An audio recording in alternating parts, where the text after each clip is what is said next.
എന്താ പുതിയ കാലത്ത് പോലും വാർത്തകൾ വായിക്കുന്നവർ ഈ ഇത്രമേൽ ആധുനികത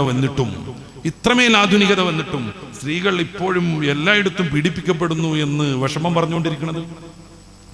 മൂടി പിടിച്ച് നടന്നാൽ അത് കാണാനുള്ള ഒരു പ്രത്യേകമായ ട്രെൻഡ് ഉണ്ടാകുമെന്നാണ് പലരും എതിർവാദമായി ഉന്നയിക്കുന്നത്. തെറ്റിദ്ധരിച്ചു പോയതാണ്. ലിബറലിസം കണ്ടുപിടിച്ച ഫ്രാൻസിലേക്ക് നമുക്ക് പോകാം. 95% സ്ത്രീകളും ഏതെങ്കിലും രീതിയിൽ സെക്സ്വൽ ഹറാസ്മെന്റിന് വിധേയരാണവർ. ആധികാരികമായ കണക്ക് 99%-ലേറെ സ്ത്രീകൾ ഏതെങ്കിലും രീതിയിലുള്ള സെക്സ്വൽ ഹറാസ്മെന്റിന് വിധേയരാണ്.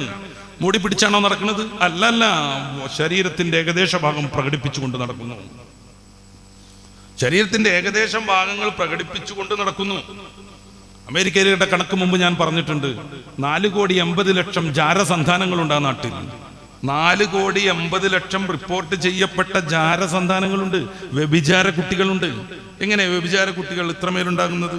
സുലഭമായി വ്യഭിചാരം നടന്നിട്ട് എല്ലാവരും പുറത്തിട്ട് നടക്കാണോ? അല്ല. കണ്ണ് മാത്രം പുറത്ത് കാണാണോ? അല്ല. ഇപ്പോൾ പോലും ചില ചാനൽ ചർച്ചകളിൽ വർഗീയത ബാധിച്ച് ഇസ്ലാമോഫോബിയ ശക്തമായി സിരകളിൽ ഓടുന്ന ചില ആളുകളൊക്കെ പറയുന്നത് ഈ മുസ്ലിങ്ങൾക്ക് തൃപ്തിയാവണമെങ്കിൽ സൂംബ ഡാൻസ് പർദ്ദട്ട് കളിപ്പിച്ചാൽ മതി എന്നാണ്. പർദ്ദ തന്നെ വേണമെന്ന് മതം നിഷ്കർഷിക്കുന്നേയില്ല. സൂംബ ഡാൻസിൽ പർദ്ദയിടുന്നതോടുകൂടെ, നിസ്കാരക്കുപ്പ ഇടുന്നതോടുകൂടെ അതിന്റെ എല്ലാ പ്രശ്നം തീർന്നു എന്നും ഒരു മതസംഘടനയും പറയില്ല. അഴിച്ചിട്ട് നടക്കുന്നവരെ യൂറോപ്പിന്റെ കണക്കാണ് ഞാൻ പറയുന്നത്. 4,80,00,000 എന്ന് പറഞ്ഞാൽ 10-40 കോടി ജനങ്ങളുള്ള നാട്ടിൽ എത്രമേൽ വർധനമാണെന്ന് ആലോചിച്ചു. അഴിച്ചിട്ടാണ് നടക്കുന്നത്. എന്നിട്ട് കേരളത്തിൽ പാട്ടുപാടുക. ഔദ്യോഗികമായ ചില രാഷ്ട്രീയ പ്രസ്ഥാനങ്ങളുടെ വിദ്യാർത്ഥി ഘടകങ്ങൾ പുറത്തിറക്കുന്ന ക്യാമ്പസ് മാഗസിനുകളിൽ എന്തിനാ പെണ്ണെ നിന്റെ ശരീരത്തെ ഈ കരുത്ത ചാക്ക് മൂടി നടക്കുന്നത് എന്ന് ചോദിക്കുക. വൃത്തികെട്ട പാട്ടുകൾ ഈ സദസ്സിൽ ഉദ്ധരിക്കാൻ പറ്റൂല.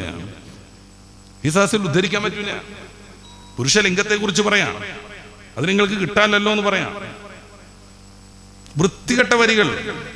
നീ എന്ത് ചെയ്യണം? ഈ കരിമ്പടം ഊരിക്കളയണം. ഇതേ ഉദ്ധരിച്ചു നിൽക്കുന്ന ഞങ്ങളൊക്കെ റെഡിയായിട്ട് കാത്തിരിക്കണമെന്നാണ് ആ കവി പറയാതെ പറയുന്നത്.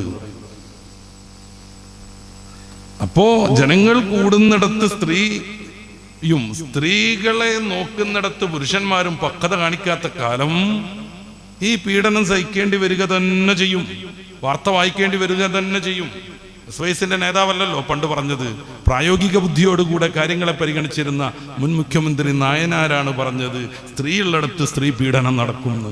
ഇതിനെ നമ്മൾ എങ്ങനെയാണ് വ്യാഖ്യാനിക്കേണ്ടത്? മതതീവ്രവാദമോ അതോ 6-ാം നൂറ്റാണ്ടെന്നോ? പ്രായോഗികമായി ചിന്തിച്ചിരുന്ന രാഷ്ട്രീയ നേതാവാണത്.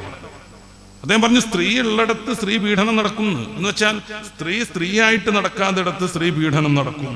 അന്ന് കുറെ സ്ത്രീ പീഡനങ്ങൾ ഒന്നിച്ച് റിപ്പോർട്ട് ചെയ്യപ്പെട്ടപ്പോൾ പത്രസമ്മേളനം നടത്തി നായനാർ പറഞ്ഞതാണ് സ്ത്രീ ഉള്ളിടത്ത് സ്ത്രീ പീഡനം നടക്കുന്നത്. ഇവിടെ എന്താണ് പറഞ്ഞിട്ടുണ്ടാക്കുന്നത്? തിരുത്താൻ പോലും പാടില്ലെന്ന്, അഭിപ്രായം പറയാൻ പാടില്ലെന്ന്. അപ്പോഴേക്ക് 6-ാം നൂറ്റാണ്ടിലേക്ക് ബസ് കയറേണ്ടി വരുന്നു.